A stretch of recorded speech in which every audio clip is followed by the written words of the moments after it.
Have you ever heard the metaphorical expression, you are what you eat? We are going to be discussing the benefits of healthy, hearty food and how the present society fails us nutritionally. Did you know that your diet can also affect both your mental and physical health as well? Well, now you do. Here are some philosophers who also had, might I say, food for thought. Many philosophers and humans before us talked about food, which is explainable as it was one of the necessities in life. You pretty much need it to live. Socrates once said in the Republic, they fill their bellies like the beasts. The appetite of food takes away the care of knowing the causes.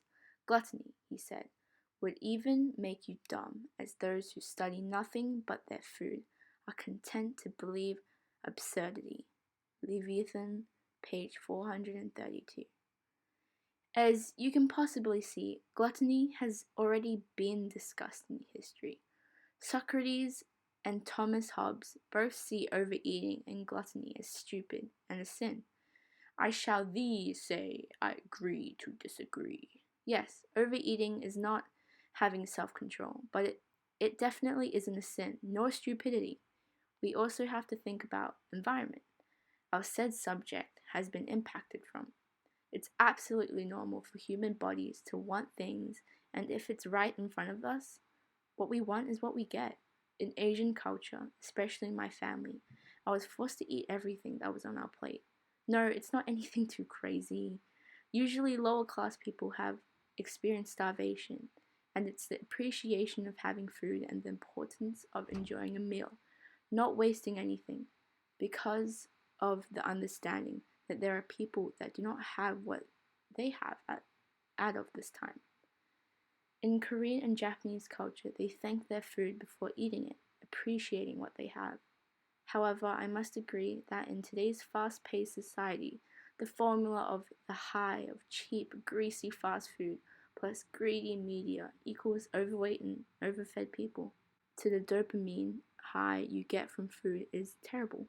In history, lower class people used to be thin and malnourished and now have become obese and malnourished. So, yes, Socrates might be onto something, but can you blame us? Lisa Heldke's discussion exploration of Plato's Gorgias, Do You Really Know How to Cook? Claims that Plato believed cooking was a mere knack, as opposed to a genuine art like medicine. Seems like he hated chefs, huh? For Plato, food was just another daily routine that must be done. I have to disagree with Mr. Plato here, but I think many philosophers understood that food was meant for nourishment to do big brain thinking. But food is so much more than that. It can accurately shape your day and your mental and physical health. Yes, your big brain does get even bigger and more groovy as you nourish it to health. Feeding your big brain with the nutrients and fats it needs will help you feel more active, think cleverer, and most importantly, helping your body look crickets and jelly wiggly cool. Yeah, inclusive language. You like that validation, huh? Having yourself eat a hearty, nice meal is also important. I don't agree that you should spend every second of your day thinking about what you should eat next, but putting more thought into what you are putting into your body, treating it as medicine for your body, is helpful to make you feel good and eat good. In a book, Making Sense of Taste, Food and Philosophy by Carolyn Korsmeyer, discusses how food creates and builds communities, has ethical components, etc. It's an amazing book that provides provocative analysis. I did not, however, read this book, but based on the article by Erin McKenna, this book examines food based on people, emotion, and senses. I love that food is discussed with such pizzazz and comfort and less of something we simply have to do, as per usual in the philosophy world. I wholeheartedly agree with Korsmeyer, again based on the article. It's almost empowering to see food be discussed like never before. Everyone has a favorite food, comfort food, family food. I feel as if food is medicine for the soul and body. Not literally, unfortunately, I do not believe in that. Especially during the time of COVID, family and community has become as important as ever. Food does bring people together. The difference in cooking technique and habits and patterns are all different around the world. Moving on to the boring part. Eating more trans and saturated fats can leave your brain in a sleepy/calm state. These are things like pizza, pasta, all that really gooey good stuff. Which is the reason why eating a big bowl of pasta makes you feel a sense of quote-unquote satisfaction and wanting a fat nap. Did you like that pun? I bet you did. That was a fish joke, by the way, for the thing I'm about to say.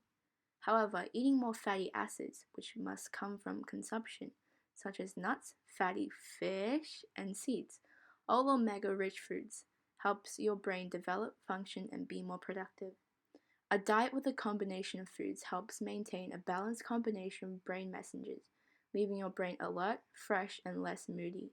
That is why it is crucial for children to have a range of healthy vegetables, grains, and proteins in their diet.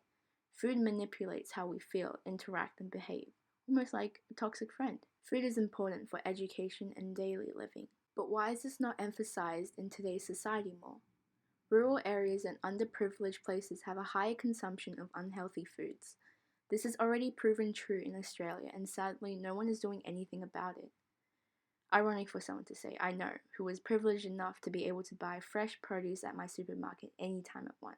People who aren't able to afford fresh produce are going to their local McDonald's, Hungry Jack's, KFC's.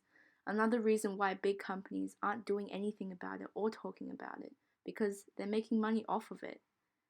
Not only are children just like your little Jack or Honey Bear Ava not getting enough resources for support in education, that's for another video, but they are also not getting enough nourishment to be able to focus on an already bad situation. Eating is so important, and I think a lot of people are ignoring this by being able to access food so quickly and cheap in today's society. To me, food is energy and determines what you can do with your day. Can food help you be a better person? Can food impact your choices of right and wrong? I also feel that having a hearty meal is important for your well-being, as well as a healthy meal. But I don't know, maybe I'm wrong. Food is supposed to nourish your body and elevate you to become the best version of yourself you can be. So do me a favor and make some home-cooked food once in a while. Either it be healthy or hearty. Hey, thank you for watching this video. I would like to give a special thanks to Mr. Beekman, who gave me all these links to study and read through. Very fun.